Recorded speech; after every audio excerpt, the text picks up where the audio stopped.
جو 2025 ہے جو سال اب گزر گیا ہے پاکستان کی اکانومی کے لیے یہ سٹیبلائزیشن کا ایئر تھا یا میس کرائسس مینجمنٹ تھی؟ آپ نے کیسے دیکھا اس پورے سال کو؟ پاکستان 2023 میں ایک ڈیفالٹ لائک سچویشن میں تھا، so that was pure crisis management. اور پھر ایک فنڈ کی 9 منتھ کی اٹیچمنٹ ہوتی ہے اور پھر ایک ایکسٹینڈڈ فنڈ فیسلٹی جو 3 سال کے لیے ہوتی ہے، ایک لانگر ٹرم پروگرام کی اٹیچمنٹ ہوتی ہے. وہ آپ کہہ سکتے ہیں کہ ایک بڑا ہی کرائسس مینجمنٹ والا تھا وقت، کیونکہ پاکستان کے پاس $3.5 ارب کے ذخائر تھے، 24% کے قریب انفلیشن چل رہی تھی، اسٹاک مارکیٹ کی کیپٹلائزیشن $19 ارب پہ آ گئی تھی، پاکستان کے انٹرسٹ ریٹ کو بڑھانا پڑ رہا تھا، اوور آل بیرونی خسارہ چل رہا تھا، لوکل خسارے بھی چل رہے تھے، کوئی دور دور تک انویسٹمنٹ کی اپرچونٹی کریٹ ہوتی ہوئی نہیں دکھائی دے رہی تھی.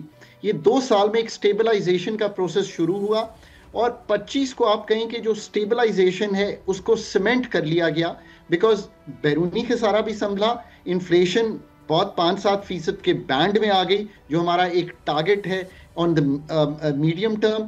پاکستان کا جو اندرونی خسارہ ہے وہ with a heavy dose of taxation, جس سے میں اگری نہیں کرتا بٹ میں وہ صرف انسٹرومنٹس بتا رہا ہوں، اس کو استعمال کر کے سنبھالا گیا.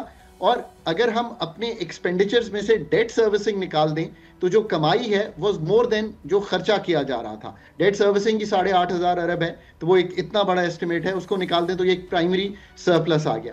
اس سے ہمیں پالیسی ریٹ میں کمی دکھائی دی، وہ 11% پہ آیا. اور آپ نے یہ بھی دیکھا کہ تھوڑی سی ایک جو ہماری امپورٹ ہے جو لیٹر ہاف ہے، یعنی کہ جو ابھی 5 ماہ کا ڈیٹا آیا ہے جولائی ٹو نومبر، وہ بڑھنا شروع ہوئی، ٹریڈ ڈیفیسٹ پر کھلنا شروع ہوا. اور یہ اسی چیز کی عکاسی کرتا ہے کہ اکانومی سٹیبلائز ہو کے تھوڑی سی ڈیمانڈ پک اپ کی. بیکاز عادل نے گاڑی خریدی، بیکاز پہلے 1 کروڑ کے پیچھے 22 لاکھ روپے دے رہے تھے آپ، اب آپ 1 کروڑ کے پیچھے 11 لاکھ دے رہے ہیں. جب آپ 11 لاکھ دے رہے ہیں تو کیا ہوا؟ آپ نے گاڑی خریدی، گاڑی کے پارٹس امپورٹ ہوئے، جو گاڑی آپ نے خریدنی تھی اس کی ساری CBU امپورٹ ہوا، سو امپورٹ بڑھ گئی. اسی طرح تھوڑی سی کوئی فیکٹری لگی، تھوڑا سا انفراسٹرکچر پاور اگین آیا پاکستان میں، ریل لنکس آئے، یعنی کہ اوور آل تھوڑا سا جب یہ سب کچھ آیا تو آپ کی امپورٹ پھر پک اپ کر گئی. سو stabilisation has been cemented.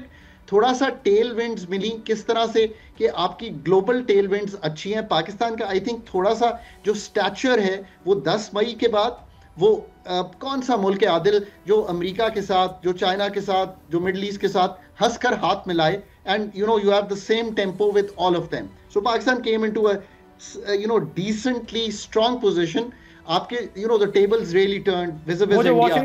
Washington Times کہہ رہا ہے کہ پاکستان ایک انٹرنیشنل الائنر کے طور پر سامنے آیا ہے، اور پاکستان جو ہے وہ میں ایک ظاہر ہے وہ تو بہت سارے اسپیکٹس کو اب یہ ہائی لائٹ کریں، جس میں ملٹری ڈپلومیسی بھی ہے یا گورنمنٹ کو کی طرف سے لیے ہوئے سٹیپس ہیں، جس کو یعنی آپ نے جس طرح فارن پالیسی کی بات کی چاہے وہ چائنا سے تعلق ہو، امریکہ سے تعلق ہو، اب پاکستان کو مختلف نقطہ نظر سے دیکھا جا رہا ہے مے کی وار کے بعد سے. سبسکرائب کریں اور بیل دبائیں تاکہ کوئی خبر رہ نہ جائے.